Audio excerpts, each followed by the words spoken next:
Have you heard of Wayfair Gate? Well, you're about to. I feel a bit of personal responsibility for Wayfair Gate because it was on June 14th when I happened to have been shopping on that site for a storage cabinet. And I came across these ones here. They were so odd and out of place that I tweeted about it. And I said, my spidey senses are tingling. What's with these storage cabinets? Extremely high prices, all listed with girls' names, and identical units are selling for different amounts. And I got a screen grab of what I had been looking at. And just check this out. The prices, $19,499 for the Alasia storage cabinet. $16,099, $13,899, $23,499. And the thing is, when I clicked through, a lot of them were identical cabinets in dimension and number of shelves. So I just thought it was really weird. And I tweeted. And then I took a vacation. You might recall I wasn't here for a couple weeks. I didn't do a video for a couple weeks. I did other things. I just got my mind off of the world for a while. But I came back and oh my goodness, this thing, Wayfair Gate, had grown. It had grown up, I assume, from that original seed that I planted. And all of the research done after that was done by just people who picked up on the story and added to it along the way. And now it has taken over the zeitgeist. Here's an example of what I mean. I'm going to play this one for you right now. Stop scrolling because this is scary. Right now there's a whole conspiracy about Wayfair's mysteriously overpriced cabinets with names attached to them. These names are also the names of missing children. So I thought I would do some more digging, and what I found is insane. I went on the Wayfair to see if their other items had weird names and were crazily overpriced. No, a cabinet 4 times the size of that suspicious one is way less. $12,000? $2,000. And an interesting thing happens when you look up the SKU numbers of those cabinets. It's not just on Wayfair though. People are finding these suspicious items on Amazon and Etsy. So I did an experiment. I looked up children on Etsy and look, $13,000 for a set of 6 children's activity cards, and there only happens to be one available. Same with this $10,000 just regular toy chest. Totally not sus. So that young woman just gave you a breakdown of what the Wayfair Gate story is all about. And in a future video, I'm going to do a deeper dive on the players involved in Wayfair. And I'm going to show you some interesting stuff that I've already got screen grabbed. Okay? But for today, what I really want to talk about is the reaction of the mainstream media and the talking heads, the usual suspects that I see come along every time there's a story about child predators. 99 times out of 10, these guys will come along, these same people, and they'll put the kibosh on it. Their main angle of attack is just to insult anyone who's interested.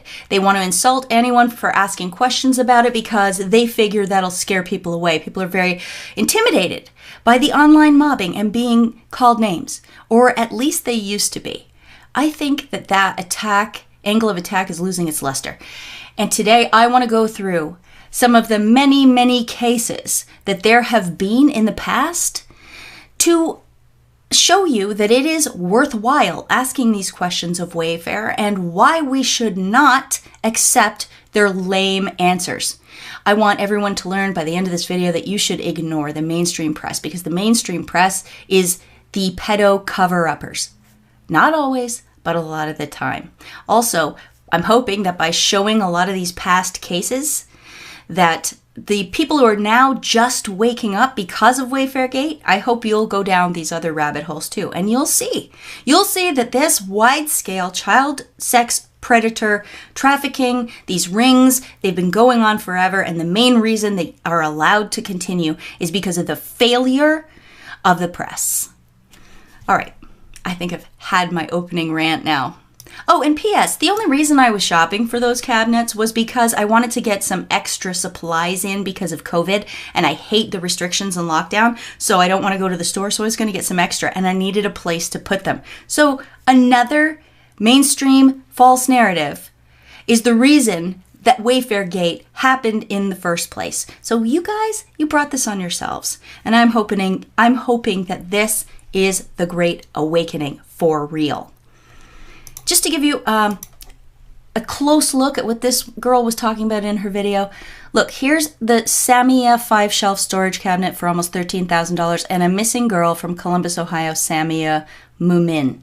Yaritza storage, Yaritza Castro missing. And there's been things like these girls, some of these children have been found and recovered. I don't know that that's true. I don't know what's true because, as I said, I didn't do this research. This research all sprang up naturally and organically from that one little seed I planted. Look at the power we each individually have. Boom, amazing. So what is with these high-priced cabinets? Did Wayfair come out and make a statement about it? Yes, they did. Here's what they said. The products in question are industrial-grade cabinets that are accurately priced.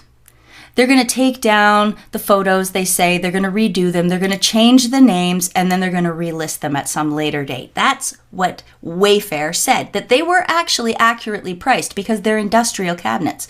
Oh yeah, Wayfair, did you come out yet and explain this? The pillow covers?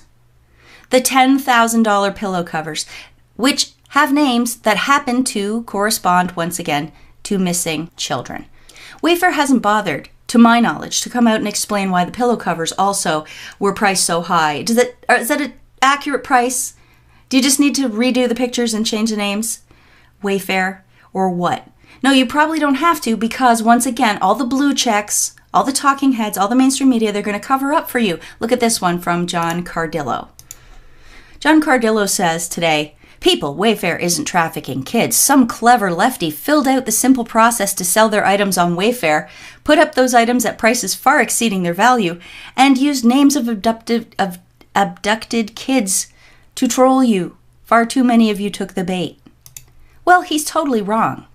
On this page from Wayfair on how to sell, they tell their potential sellers that Wayfair sets the retail price. And from now on, before these blue checks and media pundits beak off, they should do just a little research. As my friend Frank over from Quite Frankly said, I'm paraphrasing here, what does it take to get these people curious? What does it take to get these people to look into these types of things? Or are they, in fact, paid not to? Like Ben Collins here. Ben Collins has a full-time gig going around the internet, supposedly debunking conspiracy theories. It just so happens that most of the things he concentrates on are things that might impact child sex predators and Hillary Clinton. And those two things might not be mutually exclusive. Yeah, Ben, hi by the way. I know you're watching. Gregory Wing. Gregory Wing is a reliable witness, Ben. Special agent for the FBI, looking into child crimes against children in Chicago. And listen to what he has to say. I'd say 80%, I'd venture up to say 80% of the victims that are sex trafficked are on the internet right now. 80% of child trafficking is done online now. People just get out their phones and they can order a boy or a girl and it's delivered to their house. With the advent of the internet, it's much easier. Individuals now can download an app, they go onto the internet and say, I'm interested in a boy or a girl, and they get delivered right to their residence or hotel room if they're a businessman that's traveling.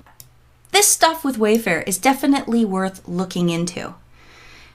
Here's some more clips of odd things found. These clips are from Tommy G on Twitter. This is one thing that I looked at that I thought was weird. Someone posted that the book names were weird. Little Princess, Kindergarten, and this thing looked odd to me. Artificial Intelligence Future.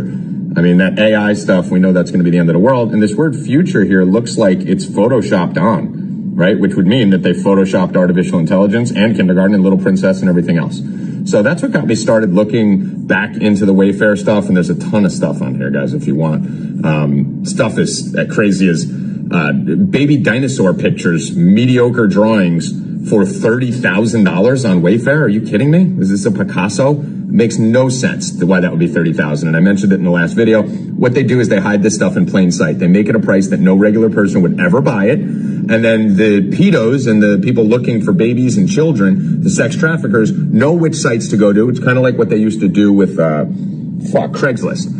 How they would, the pedophiles and everyone would hide on Craigslist. And the only people covering this are us on the internet, the conspiracy theorists, the people that you guys seem to talk shit about. Meanwhile, this is what we do all day, studying this stuff, and we're cracking codes that the TV will not report to you. So here's a bookcase from Wayfair that I found. So I can't imagine anyone else has seen this because I'm like autistic with this stuff tonight. Wayfair.com, here's a bookcase. Notice that book, that picture frame right there. Haitian Friends. Very interesting. Blah, blah, blah. Okay. This isn't the bookcase I want to focus on. I want to focus on this one. But we have the Haitian Friends picture here, and we have this book, which appears on multiple bookshelves on Wayfair. It's called Bloody Harvest. You could put anything you want on these bookshelves, right? Like, I assume most of this is somewhat photoshopped or staged. So why would you put a book called Bloody Harvest? Why would you write Haitian Friends? You could put, like, a picture of a puppy with, like, a heart under it, or, like, Jack and Jill, happy anniversary, but you decided to put Haitian Friends and Bloody Harvest when you could have put Think and Grow Rich or, a cute kids book or something like that. This things tie in the SKUs, the Yandex SKUs going to a sex trafficking site. There was a site called Penis Fingers that the SKUs, the codes on the closets, if you put in the code and then you put it in DuckDuckGo and then you hit run, it was bringing you to pedophile sites and stuff. Really weird stuff. So now let's look into Bloody Harvest. So Bloody Harvest, killing a felon junk for their organs. I mean, this is real, dude. This is crazy. Here's the table of contents.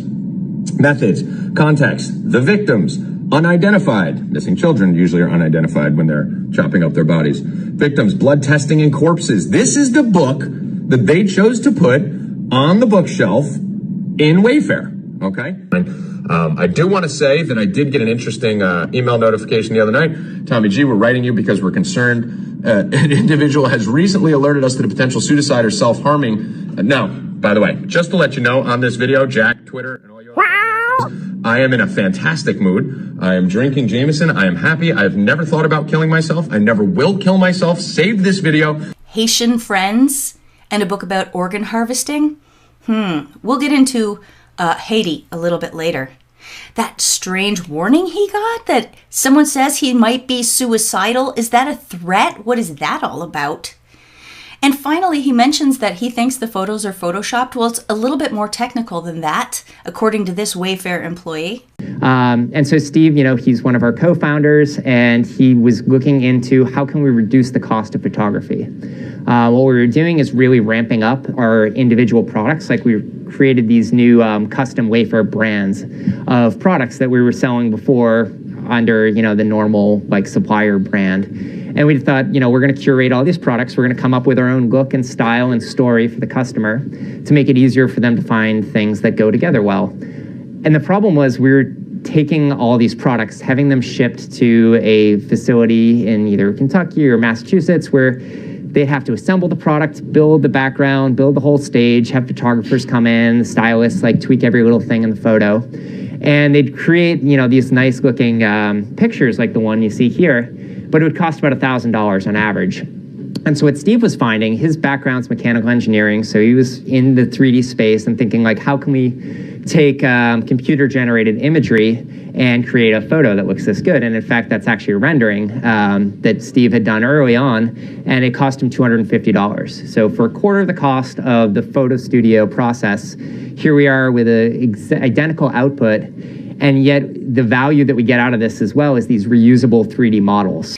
So all those nice backdrops, all the pictures of the items, they are done by Wayfair, at least according to that guy, which means that those crappy photos of those cabinets was probably done by Wayfair too. I'm not saying that for sure, but that's what it looks like to me. All right, now let's change to the whole idea that these conspiracy theories, this Wayfair supposed conspiracy theory, is being debunked by reporters phoning up Wayfair and saying, "Hi guys, are you trafficking children?" And Wayfair saying no. And then the reporters go, "Everybody saying Wayfair is trafficking children are far-right, lunatic conspiracy theorists."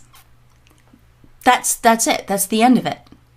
But I ask you, if there was a conspiracy theory floating around that a leading actress from the television show Smallville, a beautiful young woman, was secretly on her off time recruiting people into basically a mind control sex cult called DOS, under the tutelage of a sort of grand master who runs a bigger cult called Nexium. And she was getting these women to give her compromising materials on them so that she could always have that hanging over their heads. And she was branding these women, burning her own initials into the hip area of a whole bunch of women. Would you say that that's just a crazy conspiracy theory? How about if I said a guy who handles the money of some of the world's wealthiest people and invests it for him, who has airplanes and multiple mansions and an island in the Virgin Islands, and on that island there was underground tunnels leading to a strange Egyptian sort of temple, and that temple had giant golden cockatiels on the roof and a gold dome, and outside were statues of the god Pan in strange positions.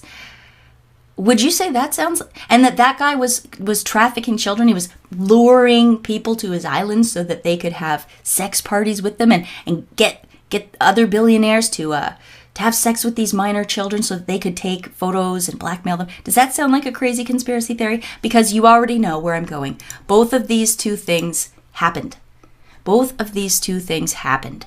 Keith Raniere and Allison Mack were found guilty for their crimes against women and guilty of trafficking. And so was Jeffrey Epstein way back in the day. He was supposed to be tried once again for more extensive crimes, but we all know what happened there. He didn't kill himself, so there will never be a trial. What else we got? Here's some more. Sex trafficking. Is Peter Nygard the Canadian Jeffrey Epstein? This is from 2020 as well. He's a big fashion house mogul in Canada. All the money in the world. Everything he could ever want. And one of those things, it turns out, is an island, just like Jeffrey Epstein, where he keeps women basically as indentured servants and mistreats them. And there's more to the story, of course, but we don't have time. What else have I got? Keith Raniere and the Nexium thing. Also involves Claire Bronfman. The Bronfmans are almost royalty in Canada, and they're involved in this. Not only that, but it's rumored that Carlos Salinas, the former president of Mexico, his son Emiliano Salinas, is allegedly a top member of the sex cult Nexium. And now they're being sued by 80 more people in a lawsuit claiming that Nexium cult leaders exposed them to human flight experiments, forced labor, and human trafficking. Yeah, they got a lot of people from Mexico, and they have this thing called Rainbow Cultural Garden. Oh, it's a rabbit hole. So if you're just waking up to the elite pedophile crimes and the human trafficking network that they profit so mightily off of, if you're just waking up to that now, I'm hoping all these rabbit holes, all these clues will make you more curious. Here's one from 1989, The Bombshell That Didn't Explode, with a story about key officials in the Reagan and Bush administration involved in a callboy ring. But look how the press immediately covers it up. The story is intriguing, involving male prostitution and a lobbyist who used parties to promote his business connections and business connections to promote his parties. But is it a government scandal or just a sordid slice of life in a city that happens to be Washington, D.C.? Yeah, it's no big deal. Don't worry about it. Just go back to sleep. From that story springs this one, the Franklin scandal. This is one of the things that red-pilled me many years ago. If you haven't looked into it, go look into it. The Senate did appoint an investigator to go investigate this thing. The allegations of a massive satanic child abuse sex ring involving an orphanage and stuff in Nebraska and high-rolling members of that society and of Washington political elite. This guy, Gary Caradori, was investigating it when his plane crashed mysteriously and killing him and his son, by the way. These people have no morals. Of course, they're not going to worry about his son being in the car. Why would they? A person named in the Franklin cover-up scandal, the callboy ring, was Barney Frank. Whatever happened to him? Oh, nothing.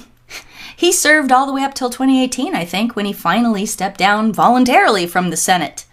Doesn't matter, no, don't worry. I mean, he acknowledged hiring male prostitutes